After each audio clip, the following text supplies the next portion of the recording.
میں ہوں عمران حسین۔ ناظرین، علیمہ خان کی خبر سے اپنے آج کے اس پروگرام کا آغاز کریں گے، جس میں آپ دیکھنے والوں کو یہ بتائیں گے کہ علیمہ خان سازش کے معاملے پہ عدالت نے، جج نے کیا حکم جاری کیا ہے، اور اس خبر کی ڈیٹیل آپ کی خدمت میں پیش کرنے کے بعد ایک اور خط اور جسٹس منصور علی شاہ کی کہانی، یہ کیا معاملہ ہے، اس کی تفصیلات اور عمران خان کے پیغام پر جوابی سخت پیغام، اس خبر پر بھی آگے چل کے پروگرام میں ہم بات کریں گے۔ لیکن پروگرام کا آغاز کرنے سے پہلے آپ سے درخواست کے چینل کو سبسکرائب کر لیں، بیل آئیکن کا بٹن پریس کریں، ویڈیو پسند آئے تو اسے لائک اور شیئر ضرور کیجیے گا۔ ناظرین، عمران خان صاحب کی بہن علیمہ خان صاحبہ، جو کہ بھائی سے ملاقات کے لیے، عمران خان کے پیغام کے لیے اڈیالہ جیل آتی ہیں، ملاقاتوں میں کچھ عرصہ بندش رہی، لیکن اب توشہ خانہ 2 کیس میں علیمہ خان صاحبہ کی اور باقی بہنوں کی عمران خان کے ساتھ ملاقات ہوتی ہے، کیونکہ ہمشیر خان کو عدالتی کارروائی وٹنس کرنے کی اجازت ملتی ہے۔ اڈیالہ جیل کے باہر جو کچھ روز پہلے افسوسناک واقعہ پیش آیا، جس کی ہم نے بھی مذمت کی، جو ایک انڈا اچھالا گیا علیمہ خان کی طرف، اس واقعے کو علیمہ خان صاحبہ نے اسکرپٹڈ قرار دیا کہ یہ پلان کے تحت ان پہ انڈا پھینکا گیا، ان پہ انڈا اچھالا گیا، اور پھر جو خواتین انڈا اچھالنے والی تھیں ان کے خلاف علیمہ خان صاحبہ کے دعوے کے مطابق کہ انہوں نے ایف آئی آر کے اندراج کی پولیس کو درخواست دی، لیکن پنڈی پولیس نے ایف آئی آر کا اندراج نہیں کیا، اور جب ایف آئی آر کا اندراج نہیں ہوا تو علیمہ خان صاحبہ نے گزشتہ ویڈیو لاگ میں نے آپ کو یہ بتایا تھا کہ علیمہ خان صاحبہ نے اپنے لیگل ٹیم کے ذریعے راولپنڈی کی عدالت میں 22A کی درخواست دائر کی، جس پر جو خاتون جج صاحبہ ہیں فرحت جمین صاحبہ، انہوں نے دلائل سننے کے بعد فیصلہ محفوظ کیا تھا، اور یہ کہا تھا کہ وہ ریکارڈ کا جائزہ لینے کے بعد جو ایف آئی آر کے اندراج کی درخواست تھی اور باقی جو ڈاکومنٹس ہیں ان کا جائزہ لینے کے بعد حکم صادر فرمائیں گے۔ تو آج پنڈی کی عدالت نے، جج صاحبہ نے، فرحت جبیر صاحبہ نے فیصلہ سنا دیا ہے،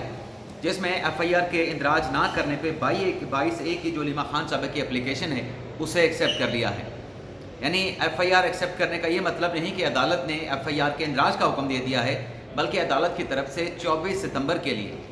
سرکار کو نوٹس جاری کر دیا گیا ہے، سرکار سے جواب مانگ لیا گیا ہے، اور سرکار سے کہا گیا ہے کہ جو علیمہ خان نے اپنی 22A کی اپلیکیشن میں الزامات لگائے ہیں ان الزامات کا آپ 24 ستمبر کو آگے جواب دیں گے۔ تو یہ ایک بڑی ڈیولپمنٹ ہوئی ہے۔ دیکھتے ہیں کہ 24 ستمبر یعنی اگلے ہفتے اس درخواست پہ سرکار کی جانب سے کہ علیمہ خان صاحبہ کی اپلیکیشن آئی تھی، اپلیکیشن نہیں آئی تھی، اگر آئی تھی تو ایف آئی آر کا اندراج کیوں نہیں ہوا، اور وہ دو خواتین جنہوں نے انڈا اچھالا تھا وہ کہاں پہ ہیں، چھوڑ دی گئیں، حراست میں ہیں، ضمانت میں ہیں، تو یہ تفصیلات وہاں پہ بتانا پڑیں گی۔ لیکن ناظرین، انڈا اچھالنے کے دوران جو ایک اور واقعہ پیش آیا تھا، جو طیب بلوچ صحافی کو تشدد کا نشانہ بنایا گیا، اسے گالیاں دی گئیں اور اس کو دھمکیاں دی گئیں، سوشل میڈیا پہ اس کے خلاف ٹرولنگ کی گئی، تو اس میں ناظرین ہوا یہ ہے کہ جو معافی مانگی جناب بیرسٹر گور صاحب نے، بیرسٹر گور کی معافی جو ہے نعیم حیدر پنجوتا صاحب نے ماننے سے انکار کر دیا ہے، اور نعیم حیدر پنجوتا صاحب کہتے ہیں کہ میں ابھی بھی طیب بلوچ کو اس واقعے کا ذمہ دار سمجھتا ہوں، اور اس میں طیب بلوچ کا قصور تھا، اور معافی مانگنے کے بعد جو معاملہ ہے وہ ختم نہیں ہو جاتا، جو غلط ہے میں اس کو آج بھی غلط کہتا ہوں اور چیئرمین کی معافی کو ایکسیپٹ نہیں کرتا ہوں۔ تو یہ آپ دیکھ لیں کہ پارٹی کا چیئرمین معافی مانگ رہا ہے طیب بلوچ سے اور معاملہ رفع دفع کرنے کی بات کر رہا ہے، لیکن نعیم پنجوتا صاحب کہتے ہیں کہ معاملہ ختم نہیں ہوا، معافی بے شک چیئرمین نے مانگی ہے، لیکن میں قصوروار طیب بلوچ کو ہی گردانتا ہوں۔ اب ناظرین آتے ہیں اسلام آباد ہائی کورٹ کی خبر کی بات کر لیتے ہیں۔ اسلام آباد ہائی کورٹ میں آج جسٹس بابر ستار صاحب کا اور جسٹس سردار اعجاز اسحاق کا جو بینچ ہے وہ کینسل کر دیا گیا ہے، لیکن بینچ کے کینسل ہونے کی جو وجہ سامنے آئی ہے، کیونکہ یہ ڈویژن بینچ بنایا گیا تھا جس نے ٹیکسس کے مقدمات کی سماعت کرنی تھی، لیکن بتایا گیا ہے، جو رپورٹ ہوا ہے کہ جو جج صاحب ہیں سردار اعجاز اسحاق صاحب، ان کی عدم دستیابی پہ جو کاز لسٹ ہے بابر ستار صاحب کی وہ کینسل کر دی گئی ہے۔ لیکن اس کے ساتھ ساتھ ناظرین، جسٹس محسن اختر کیانی صاحب نے بڑے اہم ریمارکس دیے ہیں، اور ان کے ریمارکس سن کے محسن اختر کیانی صاحب کے بظاہر ایسا لگتا ہے کہ جیسے محسن کیانی صاحب بھی جسٹس منصور علی شاہ صاحب کے نقش قدم پہ چل نکلے ہیں۔ معذرت کے ساتھ اسلام آباد ہائی کورٹ میں سماعت ہوئی ادارہ شماریات میں تقرریوں کے حوالے سے۔ اس کیس کی سماعت کے دوران یہ پتہ چلا کہ پچھلے 5 ماہ سے جو ادارہ شماریات ہے وہ اپنے رولز نہیں بنا سکا۔ تو اس پہ جسٹس محسن اختر کیانی صاحب نے جو ادارہ شماریات کے وکیل تھے ان کو کچھ آبزرویشن دی، کچھ ریمارکس دیے، جس میں محسن اختر کیانی صاحب نے کہا کہ 5 ماہ سے ادارہ شماریات جو کہ ایک اہم ادارہ ہے، ریاستی ادارہ ہے، سرکاری ادارہ ہے، 5 ماہ میں آپ اپنے ادارے کے کہ اپوائنٹمنٹ کیسے کرنی ہے، طریقہ کار کیا ہوگا، آپ اپنے رولز نہیں بنا سکے۔ محسن اختر کیانی صاحب نے مثال پیش کی کہ اس عدالت کی مثال لے لیں کہ ایک رات میں جو اسلام آباد ہائی کورٹ ہے اس کے رولز بن گئے۔ نہ صرف اسلام آباد ہائی کورٹ کے رولز ایک رات میں بن گئے بلکہ ان رولز کے اوپر دستخط بھی کروا لیے گئے۔ اب ناظرین آپ کو یاد ہوگا کہ پچھلے دنوں جسٹس سرفراز ڈوگر صاحب نے فل کورٹ کا ایک اجلاس بلایا تھا۔ اس اجلاس میں اپنا اسلام آباد ہائی کورٹ رولز کی منظوری لی جانی تھی،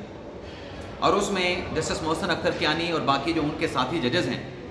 جنہوں نے خط بھی لکھا تھا، جنہوں نے سپریم کورٹ میں ٹرانسفرنگ ججز کے خلاف پٹیشن بھی دائر کی تھی، ان کی طرف سے اعتراض اٹھایا گیا کہ ان رولز کا جائزہ لینے کے لیے وقت دیا جائے، مہلت دی جائے، تاکہ آئندہ جو فل کورٹ ہے اس میں اس رولز کے حوالے سے بحث کی جا سکے۔ لیکن وہ رولز جو ہیں اکثریت کے ساتھ 6-5 کے تناسب سے فل کورٹ اجلاس میں چیف جسٹس سرفراز ڈوگر صاحب نے اپروو کروا لیے تھے، اور ان کی طرف سے کہا گیا تھا کہ اگر کسی کے پاس کوئی پرپوزل ہے تو وہ اپنی تجویز دے سکتا ہے، اور ان تجاویز کو آئندہ ان رولز میں جو ہے وہ شامل کر لیا جائے گا، انکارپوریٹ کر لیا جائے گا۔ تو 6-5 سے وہ رول منظور ہو گئے۔ تو یہ جو کیس کی سماعت تھی ادارہ شماریات کی، اس میں غالباً محسن اختر کیانی صاحب اسی فل کورٹ کے اجلاس کا نام لیے بغیر ذکر کر رہے تھے، کیونکہ انہوں نے کہا تھا کہ آپ اجلاس ملتوی کر دیں، مہلت دے دیں ان رولز کا جائزہ لینے کے لیے، لیکن وہ اجلاس ملتوی نہیں کیا گیا۔ تو محسن اختر کیانی صاحب نے کمرہ عدالت میں اوپن کورٹ میں کہا کہ اگر ادارہ شماریات سے رولز نہیں بنتے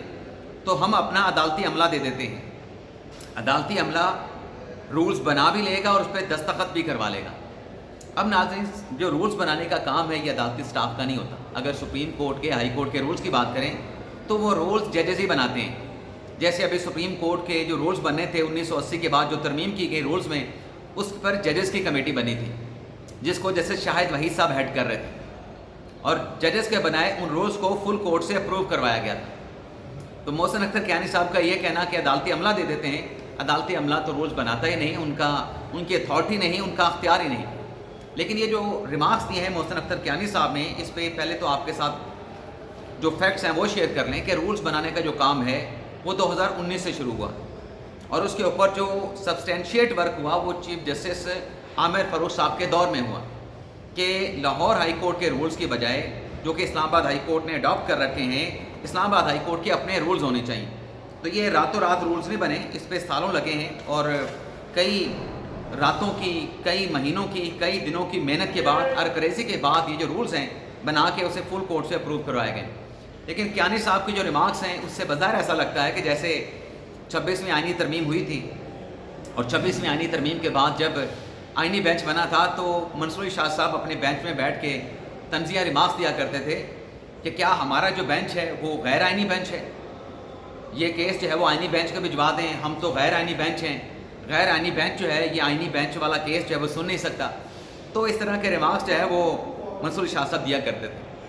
تو اسلام آباد ہائی کورٹ کے رولز کے بعد یہ جو ادارہ شماریات کے کیس میں محسن اختر کیانی صاحب نے ریمارکس دیے ہیں، تو وہ بھی شاید جو ہیں مجھے لگتا ہے کہ وہ رولز جس طریقے سے منظور ہوئے اس کے اوپر طنزیہ ریمارکس دے رہے تھے۔ لیکن ناظرین اسلام آباد ہائی کورٹ کا ایک اور بھی معاملہ ہے، جو ایمان زینب مزاری نے ہراسمنٹ کا الزام لگایا، اور ہراسمنٹ کا الزام لگانے کے بعد جو چیف جسٹس سرفراز ڈوگر کے خلاف ہراسمنٹ کی جو کمپلینٹ ہراسمنٹ کمیٹی میں فائل کی، جس پر انن فنن سمن رفت امتیاز صاحبہ نے کمیٹی بنا دی، اس کمیٹی میں خود بھی شامل ہو گئی، اس کمیٹی میں جسٹس سردار اعجاز اسحاق کو شامل کر لیا، اس کمیٹی میں جسٹس ارباب محمد طاہر کو شامل کر لیا گیا۔ لیکن اس کمیٹی کے فنکشنل ہونے سے پہلے ہی سمن رفت امتیاز صاحبہ کو ہراسمنٹ کمیٹی کے سربراہی سے ہٹا دیا گیا، اور ان کی جگہ پہ یہ جو ذمہ داری تھی ورک پلیس پہ اسلام آباد ہائی کورٹ میں ہراسمنٹ کی، یہ ذمہ داری جسٹس انعام امین مناز صاحب کو سونپ دی گئی۔ تو ناظرین جو کمیٹی ہے جس پر میں نے اپنی رائے بھی دی تھی کہ یہ جو کورٹ ہے، کمرہ عدالت ہے، یہ ہراسمنٹ نہیں ہے، یہ ورکنگ پلیس نہیں ہے، اس پہ مجھے بھی ٹرول کیا گیا، میری بھی ٹرولنگ کی گئی کہ یہ عمران وسیم صاحب نے کیا بات کی ہے۔ اور مجھے کسی دوست نے وہ ہراسمنٹ قانون کا وہ جو ایک تعریف ہے جس میں وہ جگہ بتائی گئی کہ کہاں کہاں پہ ہراسمنٹ قانون کا اطلاق ہوگا، اس میں بتایا گیا کہ دیکھیں اس میں لکھا ہوا ہے، اس میں کورس بھی شامل ہیں۔ تو ناظرین، میں نے اس میں جو اپنی رائے دی تھی منصور خان صاحب کے پروگرام میں، اور پھر اس کی جو ویڈیو وائرل کی گئی تحریک انصاف کے سوشل میڈیا بریگیڈ کی طرف سے، تحریک انصاف کے چاہنے والوں کی طرف سے، تحریک انصاف کے یوٹیوبر اور سوشل میڈیا انفلوئنسر کی طرف سے، میں نے اس میں کہا تھا کہ یہ میری رائے ہے، یہ میری رائے ہے کہ جو کمرہ عدالت ہے وہ ورکنگ پلیس نہیں ہو سکتا۔ اب میں یہ کیوں کہتا ہوں؟ ویسے تو یہ جو لوگ ہیں جو میری اس بات کے اوپر میری ٹرولنگ کر رہے تھے، یہ آزادی اظہار رائے کی بات کرتے ہیں کہ ملک میں آزادی اظہار رائے ہونا چاہیے، تو پھر میرا آزادی اظہار رائے کدھر گیا؟ آپ کہتے ہیں کہ موجودہ رجیم جو ہے وہ فاشسٹ ہے، فسطائیت ہے، تو میں نے ایک رائے کا اظہار کیا، اس پہ جو میری ٹرولنگ کی گئی، کیا یہ فسطائیت نہیں تھی؟ یہ بھی فسطائیت تھی۔ اب میں آپ کو بتاتا ہوں کہ میں یہ کیوں کہتا ہوں۔ دیکھیں، کورٹ اگر شامل کر دی گئی ہیں ان پلیسز میں جہاں پر وومن ہراسمنٹ قانون کا اطلاق ہو سکتا ہے، تو اس کا یہ مطلب نہیں کہ اس میں کمرہ عدالت بھی آئیں گے۔ اس میں جو کورٹ روم کی پریمیسز ہیں، جو سٹاف ہیں، جو باقی لوگ ہیں یہاں پہ آتے ہیں، ان پہ تو اطلاق ہوگا، لیکن کمرہ عدالت میں کسی کی ورکنگ پلیس نہیں ہو سکتی۔ کمرہ عدالت ایک انصاف کی جگہ ہے۔ کمرہ عدالت میں لیٹیگنٹس موجود ہوتے ہیں درجنوں کی تعداد میں، کمرہ عدالت میں وکلاء موجود ہوتے ہیں، لا افسران موجود ہوتے ہیں، عدالتی سٹاف موجود ہوتا ہے، ججز موجود ہوتے ہیں، اور ہراسمنٹ سے متعلق اگر کوئی انسیڈنٹ ہوتا ہے تو آپ کو اس ہراسمنٹ کمیٹی میں جو بھی فیصلہ ہوتا ہے، آپ الٹیمیٹ انصاف کے لیے عدالت میں جاتے ہیں۔ تو عدالت کے اندر، کمرہ عدالت کے اندر انصاف ہو رہا ہوتا ہے، وہاں پہ ہراسمنٹ والی چیزوں کا، قانون کا، پروسیجر اور پرنسپل کا اطلاق نہیں ہوتا۔ اگر کورٹ رومز پر بھی اس اصول کا اطلاق کریں گے تو پھر آپ انصاف لینے کے لیے کہاں پہ جائیں گے؟ تو میری رائے کے مطابق وہاں پہ اطلاق نہیں ہوتا۔ تو اب وہ جو کمیٹی بنی تھی سمن رفت امتیاز صاحبہ نے جو بنائی تھی، جس میں جسے ارباب طاہر صاحب کو شامل کیا گیا تھا، تو خبر یہ سامنے آئی ہے کہ ارباب محمد طاہر صاحب کا نام مس یوز کیا گیا۔ اس کمیٹی میں ارباب طاہر صاحب کا نام شامل کرنے سے پہلے شاید ان سے رضامندی، ان سے کنسنٹ نہیں لی گئی، کیونکہ اب ارباب محمد طاہر صاحب نے ایک لیٹر لکھا ہے ہراسمنٹ کمیٹی کو، جس میں یہ کہا گیا ہے کہ ایمان زینب زنداری کا جو معاملہ ہے، جو ہراسمنٹ کی اپلیکیشن ہے، وہ سپریم جوڈیشل کونسل میں تو ٹیک اپ ہو سکتی ہے، لیکن یہ معاملہ کسی جج کے خلاف، کسی چیف جسٹس کے خلاف، اعلیٰ عدلیہ کے جج کے خلاف، یہ ہراسمنٹ کمیٹی میں ہراسمنٹ قانون کا اطلاق نہیں ہوتا۔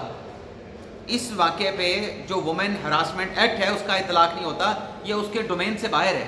یہ سپریم جوڈیشل کونسل کا معاملہ ہے۔ اب ایک ہائی کورٹ کا جج کہہ رہا ہے، اب جو ٹرولنگ کرنے والے تھے وہ کیا اس بات کو اب تسلیم کریں گے کہ وہ غلط کر رہے تھے؟ نہیں کریں گے، کیونکہ سچ بات کو تسلیم کرنا بڑا مشکل ہوتا ہے۔ اور میں نے دیکھے نا کہ جو طارق جہانگیری صاحب سے متعلق آرڈر آیا، اس پہ میں نے کہا کہ یہ آرڈر عدالتی سپریم کورٹ کے ماضی کے جو فیصلے ہیں ان فیصلوں کے برخلاف برعکس جا کے دیا گیا ہے۔ کسی جج کو جوڈیشل ورک سے نہیں روکا جا سکتا، کام سے نہیں روکا جا سکتا۔ اب ناظرین بات کر لیتے ہیں کہ عمران خان صاحب نے جو پیغام دیا، اس پیغام پہ خان صاحب کو کیا سخت پیغام ملا۔ ناظرین، کل جو توشہ خانہ 2 کیس کی سماعت ہوئی اور آج تک ملتوی کی گئی، آج وہ سماعت کینسل کر دی گئی، لیکن کل جو ملاقاتیں ہوئیں ہمشیر خان کی عمران خان کے ساتھ، اس کے بعد خان صاحب کے ایکس اکاؤنٹ سے ایک ٹویٹ آیا ہے۔ اب اس کی صرف میں چند سطریں پڑھوں گا۔ عمران خان صاحب نے کہا کہ میں عاصم منیر کو پیغام دینا چاہتا ہوں کہ ہم لا الہ الا اللہ محمد رسول کے ماننے والے ہیں۔ ہم نے عہد کیا ہے کہ ہم جب تک زندہ ہیں یزیدیت اور فریونیت کے سامنے سر نہیں جھکائیں گے۔ میں ناظرین یہیں تک پڑھوں گا۔ ویسے خان صاحب نے اور بھی بے رفت گفتگو کی ہے۔ یہاں پہ خان صاحب اپنے آپ کو لا الہ الا اللہ محمد رسول اللہ کا پیروکار اور باقیوں کو کفار کہہ رہے ہیں، فرعون کہہ رہے ہیں، یزید کہہ رہے ہیں، لیکن جس کا نام لے کے یہ سب کچھ کہا گیا، اس شخص کا اعزاز دیکھیں۔ ایک تو اس حافظ نے، یہ جو ناچ گانے والے تھے، ناچ گانے والے تھے نا جو جلسہ میں ان کے ہوتا تھا، ہم دیکھتے تھے اپنی آنکھوں سے، ان کو اب اذانوں پہ لگا دیا ہے۔ دوسرا، چلیں اس لائٹر نوٹ کی بات کو چھوڑ کے یا تنزیہ بات کو چھوڑ کے، جو پاکستان کا سعودی عرب کے ساتھ جو معاہدہ ہوا ہے کہ اگر سعودی عرب کی پہ جاریت ہوتی ہے تو پاکستان پہ جاریت تصور ہوگی، اگر پاکستان پہ جاریت ہوتی ہے تو سعودی عرب پہ جاریت جو ہے وہ تصور کی جائے گی، اور جو جوائنٹ ڈیفنس ہے اس کا مطلب یہ ہے کہ ایک ملک کی طاقت دوسرے ملک کا دفاع ہوگا۔ تو یہ معاہدہ کر کے سعودی عرب کے ساتھ فیلڈ مارشل عاصم منیر نے پاکستان کی سیاسی حکومت نے اپنے آپ کو اور پاکستان کے 24 کروڑ عوام کو حرمین شریفین کے محافظ کے طور پہ تسلیم کروا لیا ہے. یعنی پاکستان کی فوج اور پاکستان کا ہر شہری اب حرمین شریفین کا محافظ ہے. تو جس کو عمران خان صاحب نے پیغام دیا کہ یہ تو یزید، یہ فرعون ہے، وہ محافظ بنا ہے بیت اللہ شریف کا، مسجد نبوی کا. اور خان صاحب اس سے متعلق جو باتیں کر رہے ہیں، تو یہ جو معاہدہ ہوا ہے، اس معاہدے نے اس سے زیادہ سخت پیغام دیا ہے کہ آپ یہ جو اس قسم کے الزام تراشیاں کرتے ہیں، آپ جو کیچڑ اچھالتے ہیں اور اس لیے اچھالتے ہیں کہ مجھے اقتدار میں لے کے آؤ، میں سب کچھ کرنے کے لیے تیار ہوں. جن کو آپ یہ تانے دے رہے ہیں وہ حرمین